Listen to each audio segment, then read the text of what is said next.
মেয়েদেরকে রানী বলা হয় কিন্তু তাদেরকে রাজত্ব দেওয়া হয় না। মেয়েদেরকে পরী বলা হয় কিন্তু তাদেরকে উড়তে দেওয়া হয় না বা স্বাধীনতা দেওয়া হয় না। মেয়েদেরকে ঘরের লক্ষ্মী বলে কিন্তু তাদেরকে উপযুক্ত সম্মান দেয় না। যেই দিন নারীরা নির্ভয়ে বাড়ির বাইরে পা রাখতে পারবে সেই দিন থেকেই শুরু হবে আসল স্বাধীনতা।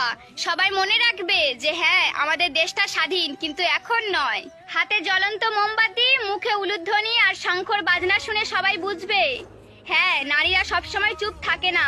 এই রকম ভিতরে ভিতরে কত ঘটনা আছে জানো দিদি? এখন সারা পৃথিবী লড়াই করছে শুধু তোমার বিচার চাওয়ার জন্য।